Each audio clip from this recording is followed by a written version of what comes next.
Okay, back for round two. We'll choose to play first. Take a look at our hand. It's a tricky hand. We have two morphs and two forests. So we have some plays. We do have the most islands of any source, so if we were going to potentially draw a land off the top, there's a good chance it's an island, and this hand looks a lot better in that case.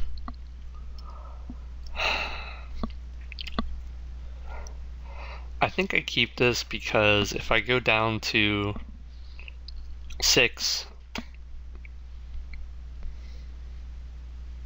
not sure that I'm really getting more than 2 lands anyway, and I do have the 2 morphs.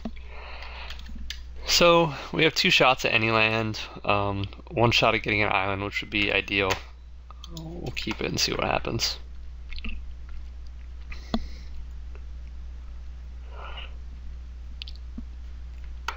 I think most good players would advise you to mulligan this.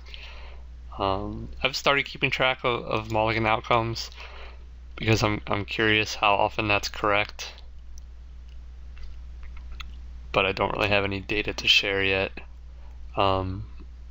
It's a trade-off though. It's known that when you mulligan, your odds of winning decrease significantly.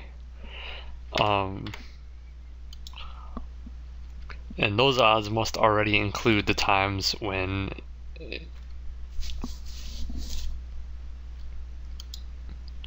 you mulligan and get a great hand. So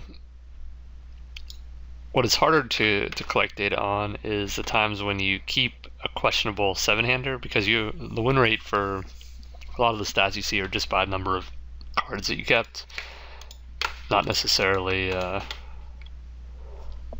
whether it was a potential mulligan or a questionable keep. And those are the stats I'm really looking to keep track of. So I'm not sure whether a questionable 7 is worse than an okay 6, or really a random 6, which is what you're choosing between. Okay. Yeah, we're just gonna run the Mystic out face down.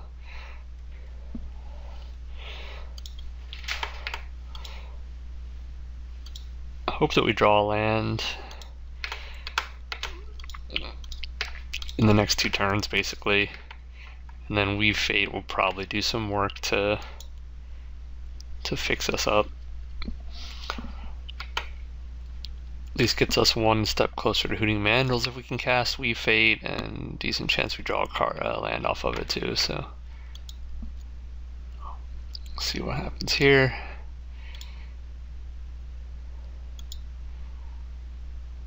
Okay. So that definitely gives us the least plays, but we'll keep the pressure on. Attack with the Mystic.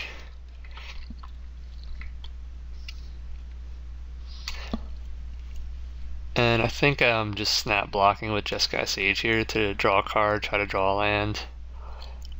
Get us another card in the graveyard for Hooting Mandrills.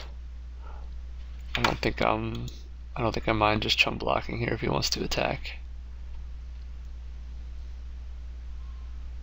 He knows I'm tapped out, so it's really just like he doesn't really have a reason to not attack, and I don't have a reason not to block.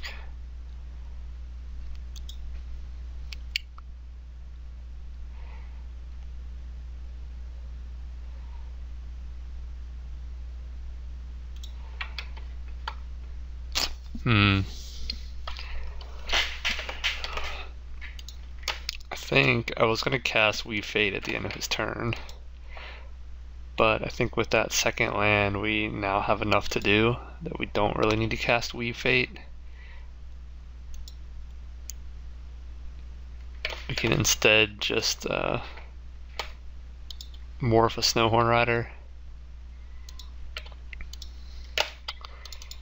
into Bear's Companion or Hooting Mandrills, and then Weave Fate can come later. Okay, so Reach of Shadows has been revealed. Good chance he's just killing Mystic of the Hidden Way here, but that's fine.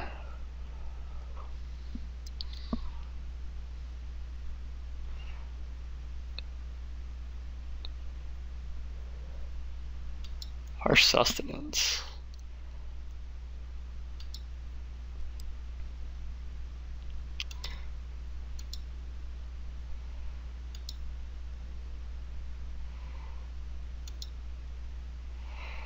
I'm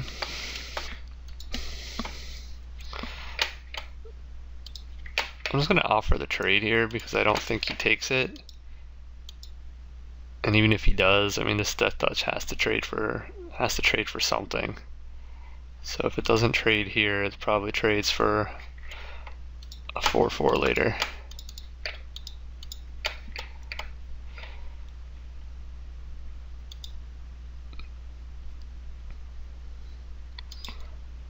Somewhat questionable. I mean, we know he has a Reach of Shadows in hand, so a good chance he just kills the bear here. This, see, he's at Woolly Loxodon mana now, right? So we're not really going to block this. Not to mention, double blocking is kind of out of the question with Reach of Shadows in hand. So we'll just end up taking whatever this is.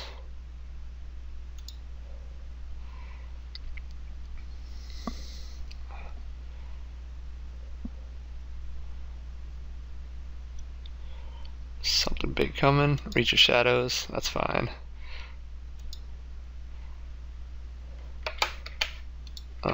That was a pretty nice draw for us, not gonna lie.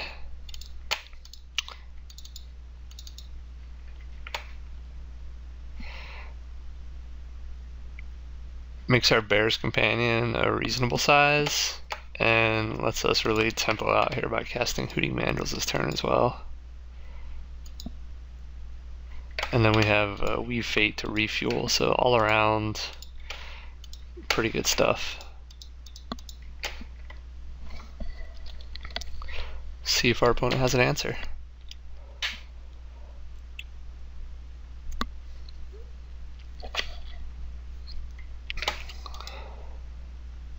This is where we could use some tempo cards. Maybe Weave Fate will draw us into something. A few things our opponent could play that just stonewall us here. Any huge toughness guys. Seek the Horizon is not one of them. I guess he was already at 7 mana, but I guess maybe Ugin is a possibility here. So opponent is 4 colors. Splashing either red or white, unclear what for. Harsh Sustenance to me is not a splash card. So presumably he has a bomb that involves red or white in some way. We'll just attack with everything for now.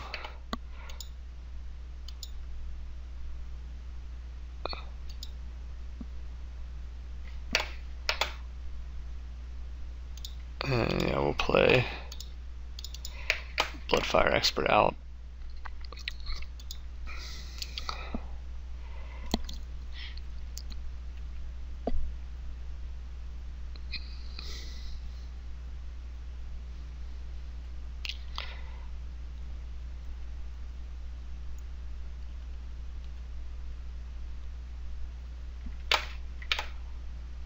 Okay, well that works out pretty well.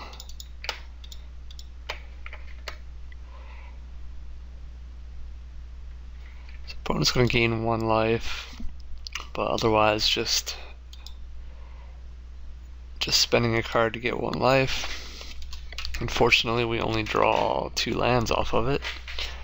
Could really use a tempo spell here, or Dig Through Time is always welcome.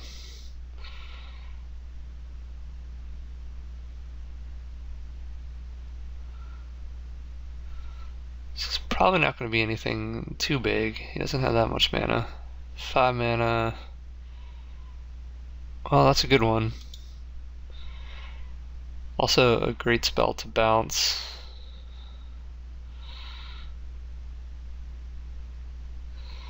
So we can only force through 3 damage, and he'd eat both of our other guys, presumably, depending on how he distributes this.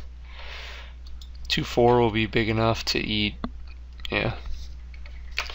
So you can pretty much eat 2 guys either way here.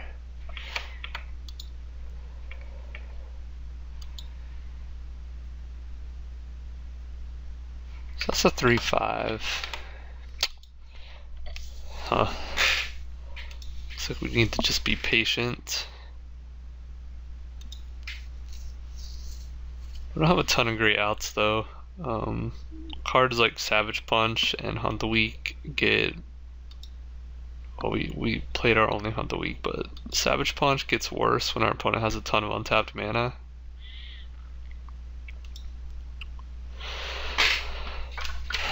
Like, I think we still go for it.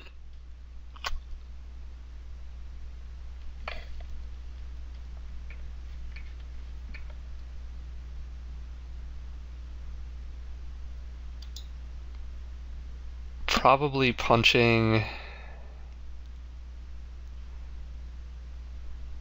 Mandrills on Jeskai Student, and then everything else, well, the Bloodfire Expert gets big enough to punch through.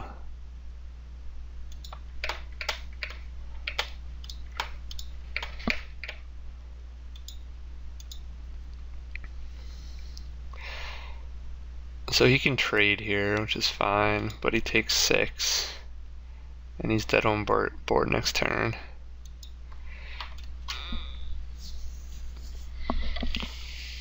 We could have just sat back there and waited, but I like getting in that damage. That was a healthy amount of damage. Guess we could have gotten in 3 more with the Bear's Companion. So another card that must be dealt with. Although we have at least 3 or 4 outs that we're drawing to.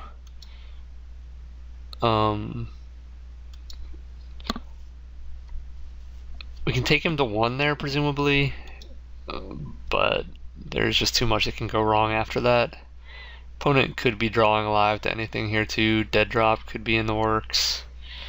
There's a lot that could happen that's bad for us. Debilitating Injury isn't the worst. So we're looking for Force Away, looking for our Avengers, looking for Dig Through Time would be great. Okay. So let's cast Dig and find an answer. So we have Aven Surveyor, I think, is one of our picks. Force Away doesn't do that much. I think maybe we want Awaken the Bear. Reality Shift is okay, but it's still a blocker. And then I think we'll just go like this. Opponent doesn't have blue mana, so this is presumably resolving.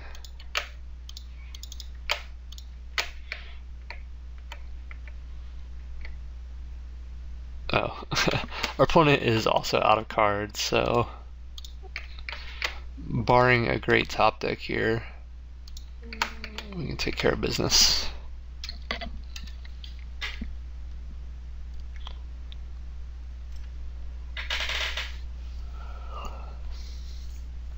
Opponent needs something that can deal with both of our threats and Awaken the Bear. There's not much that would do that. Dead Drop. So similar to last time, Jeskai Sage provides value in the early game. Opponent played Armament Corpse. I think Winter Flame is just not that good. We may find a deck for it yet, you know, an opponent that has a... It kills morphs, which is great. It can be a strong tempo play. You know, if we go something like Frostwalker into Winter Flame, it's not bad. I think the Struck Shasha's Disdain is going to have more value, though. I think we're a mid-range deck. We're not just trying to tempo out our opponent. Everything else I think I like. I mean, pretty much every card in our deck is good. We're not playing any bad cards. Maybe Teamer Banner. I like basically every card that we're playing. And the cards that we're not playing are all very situational. So no reason to think we really want any of these. Hunt the Week's been really good for us. But is it better than Weave Fate? Like, Weave Fate's been pretty good for us too. I guess maybe Hunt the Week is better than Weave Fate, but it's so situational. Let's try. Opponent doesn't have. Let's try Hunt the Week and see how that does for us. We certainly wouldn't have minded drawing another Hunt the Week in the last game. We have good sized creatures to make it work. I don't think it's bad to play another one. Okay, after my rant in last game, a one-lander that looks like this is unfortunately going to have to be mulliganed. Especially on the draw, where you're drawing up to your 7th card anyway. It's not as bad as going down on the play, although on the draw you're also more likely to draw out of your situation. Still, a one-lander was not nearly good enough there. This is about as good as I could have expected for a 6-lander. I've got all 3 colors and 3 strong creatures, including a 3-drop, and I just drew a 2-drop. So if we draw a land or 2, we can curve out here pretty nicely. Frostwalker a lot of times is just going to, especially on the draw like this, it's just going to trade for something. But it is itself only a 2-drop, so I think people feel like, you know, when you play this and someone kills it with a spell or trades a 2-drop with it, they feel like they got you, but it's only a 2-drop. That's fair. The only time it really feels bad is that's fine. You know, like, Wild Slash would be much better for him against the Alpine Grizzly than it was against the Frostwalker. So like, I feel like, you know, not trying to read my opponent's mind, but sometimes they feel like, oh, I got you, I had a Wild Slash for your Frostwalker. That's only because they prevented the upside of this. You know, Wild Slash is supposed to deal with the 2-drop. Whew. So Mardu Ascendancy could be the red bomb that our opponent is splashing for. Doesn't have any attackers right now, which is good for us. There's a good chance though that we want to play our whatchamacallit, Naturalize. That was nice for our curve.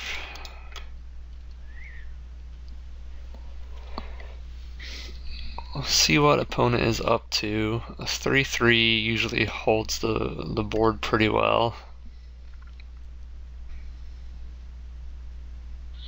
I'm probably just attacking into whatever. Okay, Bathe in Dragonfire, that's fine too. Opponent has lots of removal, but I mean, I'm just creature after creature, so. And this has the side ability of +0/+3. So eventually our opponent will cast something and be able to start attacking, and we will fall behind quickly if we can't stop whatever he's attacking with. A Morph, which this is such a big tempo play for us, and prevents the Mardu Ascendancy from doing anything. He can sack the Mardu Ascendancy. That's fine. That makes it way worse.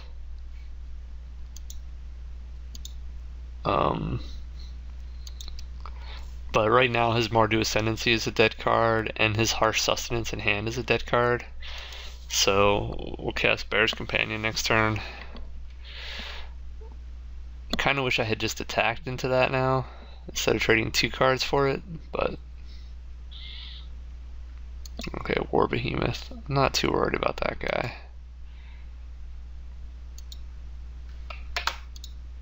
I mean, I'm not happy to see it, but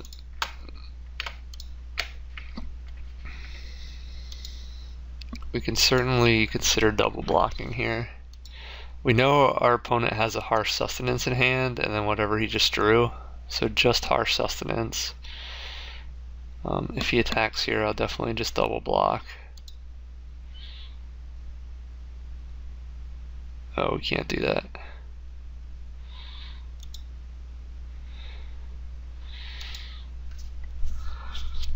So Harsh Sustenance at this point, I think we do this just because, well, if we do this, it gives him the opportunity to take out the bear.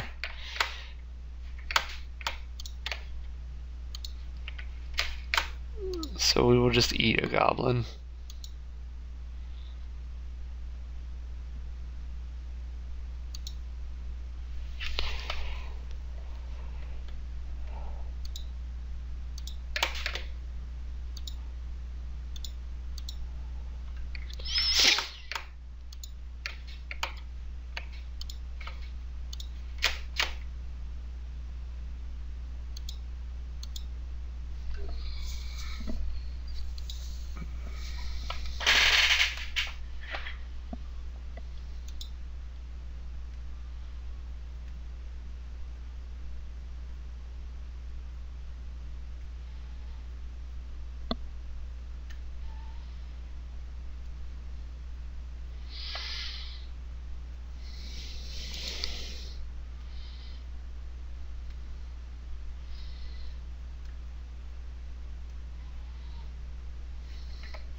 So that wasn't really good for us, but we're just going to reality shift this guy. He still gets to kill our Snowhorn Rider for pretty good value here.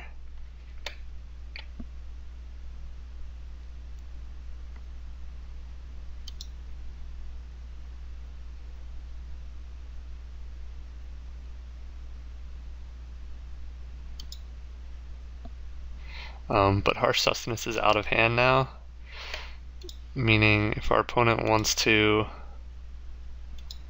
attack, he's going to have to give up something for it. Probably he just outlasts here.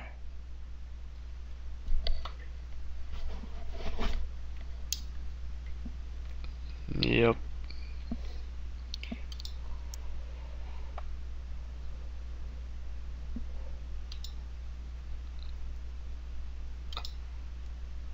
I mean, Manifest, I generally just assume is a vanilla creature. Just going for this here because I think it's our best play. I don't want to trade our big bear for a Manifest. Odds are in most decks this is not a creature. At least slightly above 50% that it's not a creature. Not too many decks have 20 creatures in them. Okay, Armament Corpse is good. That's certainly true. So I don't know if what he does here makes a 4/4. That's kind of awkward.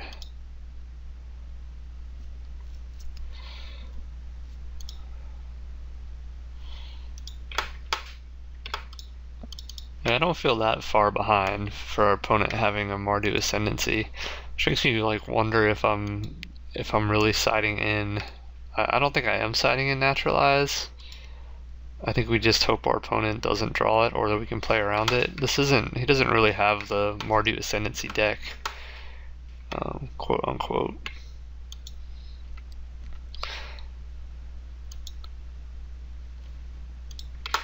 Okay.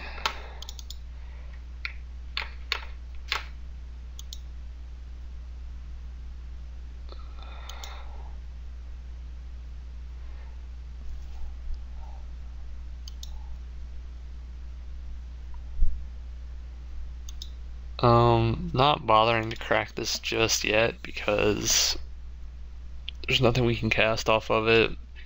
There's some slim scenario where our opponent has a discard spell.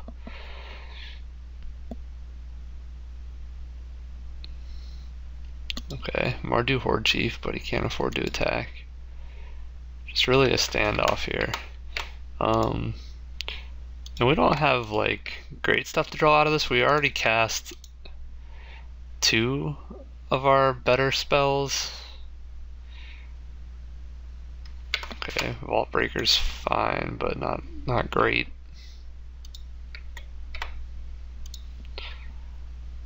I think I just cast this.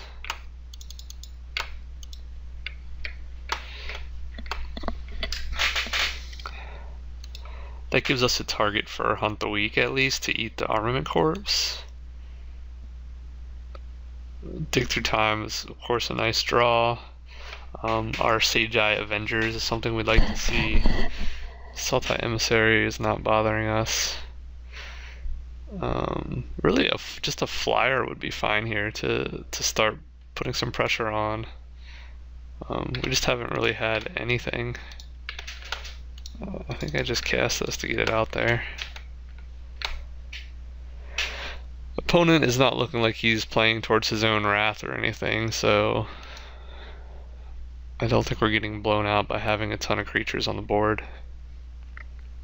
Death Frenzy is a concern, I guess. We lose 3 creatures to it. He loses effectively none. We haven't seen Death Frenzy, but it's always a possible card.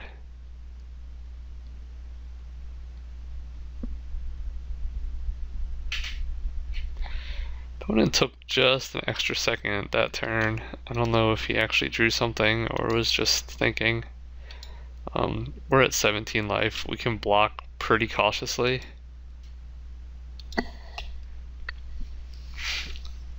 Wouldn't mind drawing an Awaken the Bear. It gives us something to do with Vault Breaker.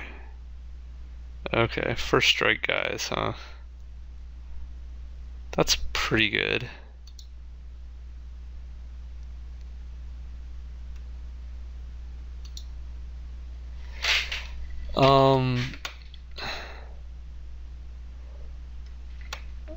This isn't that bad. Like, I think he only gets to trade for 1 creature, right?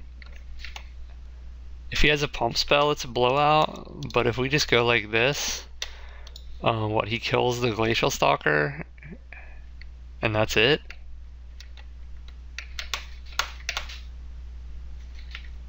I mean, if he has a pump, it's definitely a blowout.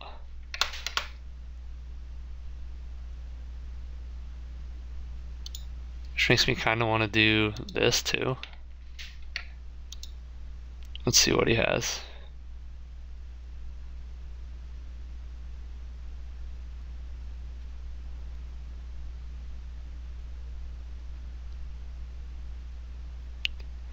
Oh, I gave him 2 creatures. I didn't have to. Just to prevent the a trick. I could have just gave him the Glacial Stalker, but now my Glacial Stalker survives, so that's like not the worst.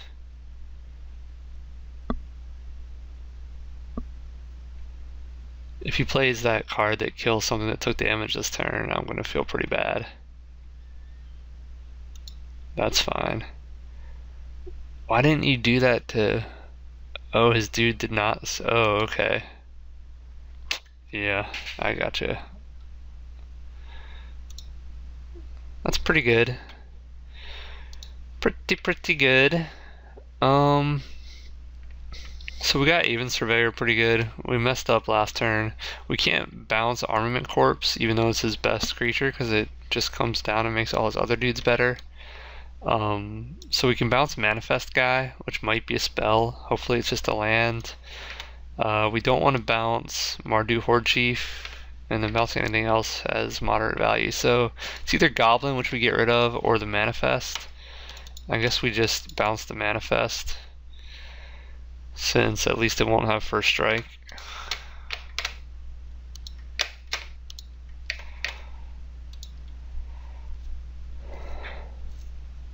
And it's just a forest, so that's good for us.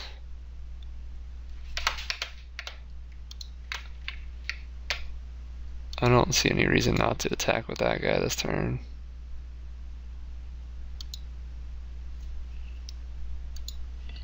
Lots of attacks from our opponent though. He can just kind of overrun us with Mardu Ascendancy here if he's so inclined.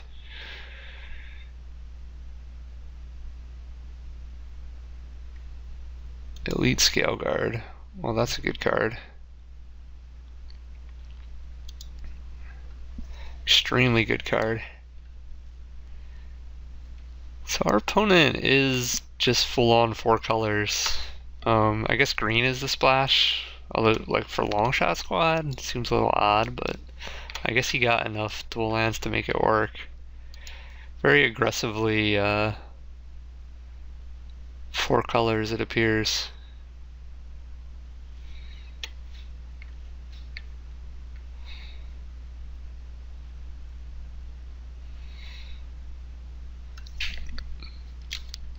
So most likely we're just dead here.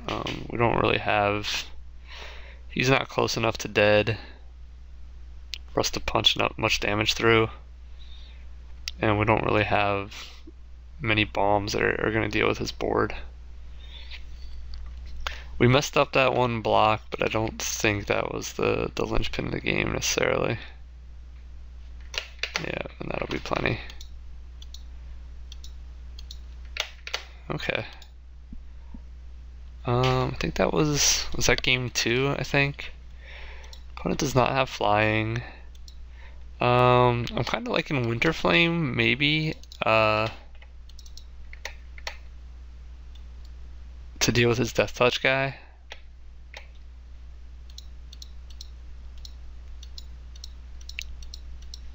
And I think that's it. I'd really like to counter Armament Corps.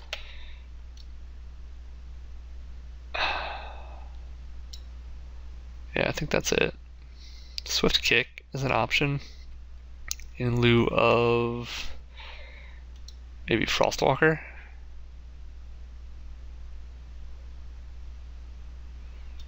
Or Force Away.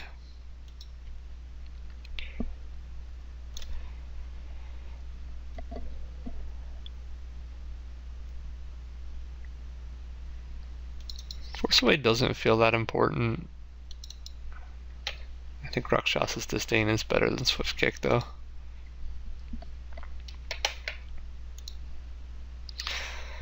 Alright, so this is a very interesting hand.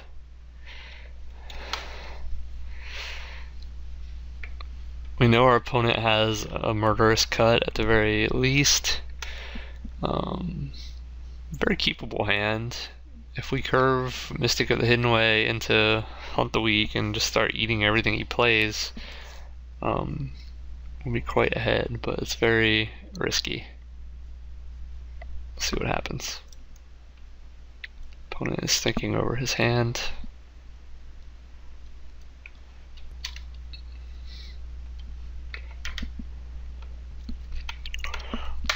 Okay, opponent did keep there.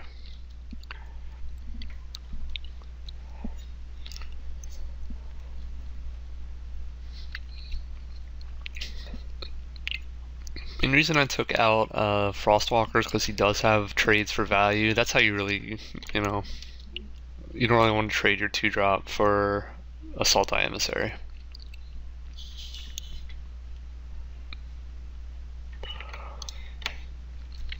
Stick with the plan here. This Mandrills probably gets turned on pretty on curve for us. That's fine. Unfortunately, not really the card that we want to fight. Does not add much value in that regard.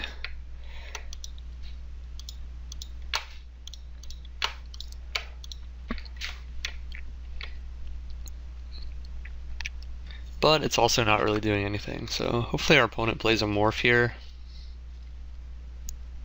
that we can hunt and then attack.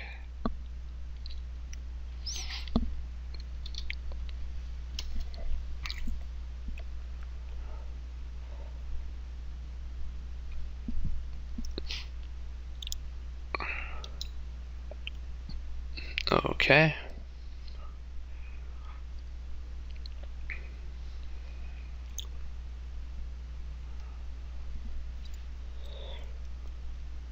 So we can trade like 2 cards for 2 cards here if we really wanted to. Well, it's not even 2 cards because our opponent gets the Salty Emissary back, so there's not a big incentive to do that. I think I would probably just eat the Sandstep Outcast.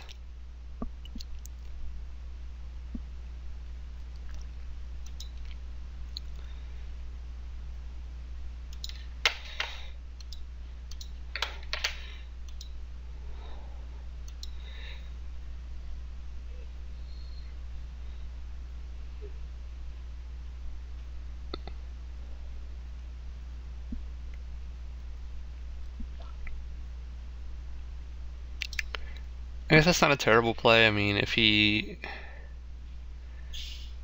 gets some kind of creature here, it's good. If this is a Ruthless Ripper, it's going to be a blowout. Has to be pretty lucky to just randomly manifest a Ruthless Ripper, but it's not impossible. Is the downside of this potentially having Death Touch worth the upside of it potentially being a good creature?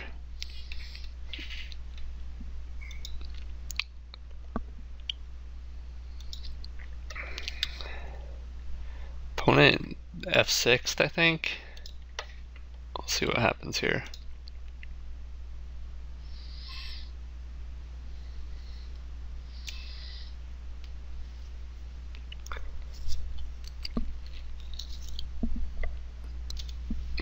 Okay. I'm now thinking about Harsh Sustenance, and I wish that I had played Hunt the Week instead of this Frostwalker, only because it would make this guy a 3/3 and harder for him to kill with Harsh Sustenance next turn after I fight this guy. That being said, I think I'm just Savage Punching here.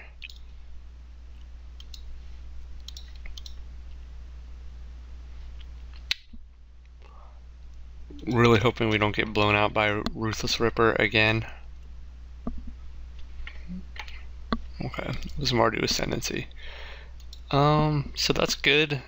He manifested that card. We don't have to worry about it. Definitely not going to trade this for a Sandstep Outcast. Let's see what he does here. Alabaster Kieran. That is a great target for a Hunt the Week.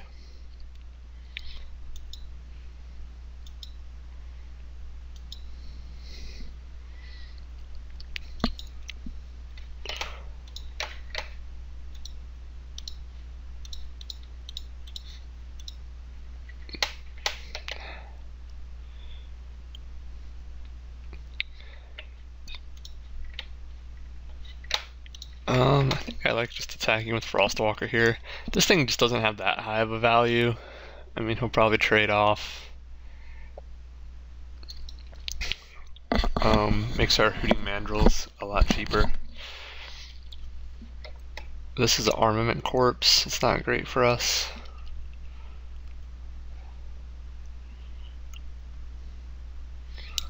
But I think a Morph is just fine. I think it's unfortunate, but I think I probably don't Hunt the Week that Morph, because a Morph is much more likely to be a Ruthless Ripper. So here we have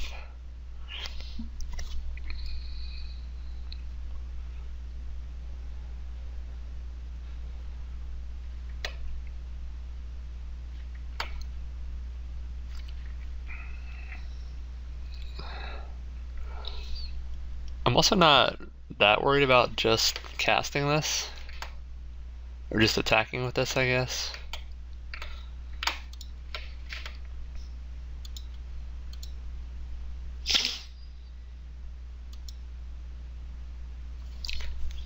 And then we can cast either Hooting Mandrills or Bloodfire Expert. And I think I just go Bloodfire Expert.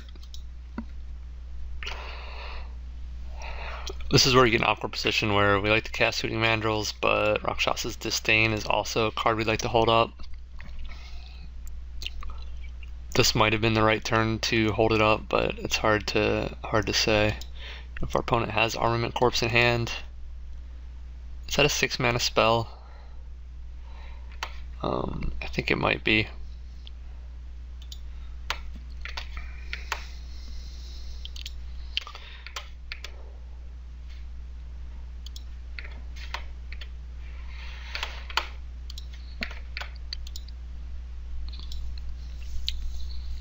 A little suspicious of my opponent there.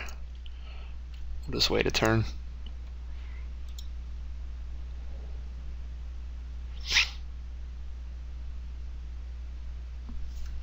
Do we counter Longshot Squad here? I think it's pretty good value to do that.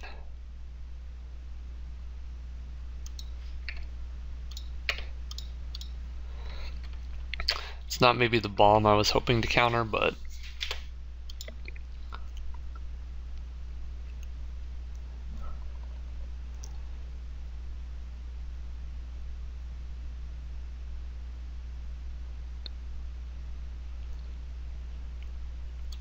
I don't know what he's doing in response exactly. He doesn't have 3 mana.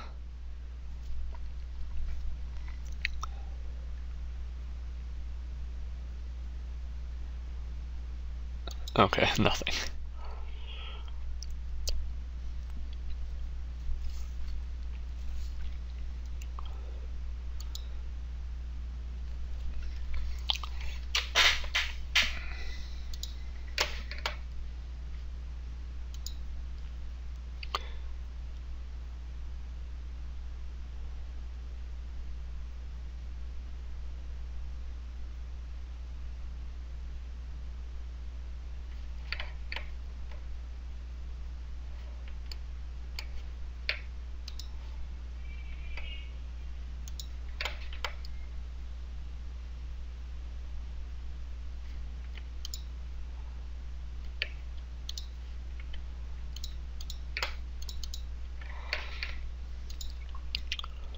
Little bit of a high risk play here, but really the only thing that blows us out is Ruthless Ripper. It was Ruthless Ripper, but our opponent did not have a black card in hand, it seems, putting us in pretty good shape here. I'm gonna have no problem just running out Hooting Mandrills here, and try to keep this Bear's Companion in hand, since it does reestablish our board if something crazy happens. But we have a 4-power Mystic of the Hidden Way that's going to be beating down, and our opponent has no good blocks really.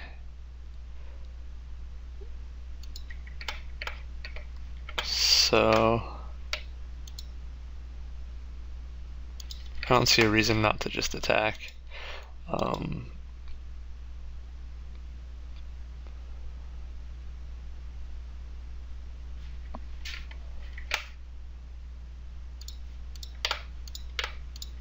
We'll just flip this guy up since we don't have anything better to do anyway. With our mana, see if our opponent can come back with anything. Nope, that will do it. So be back for the final round in a little bit.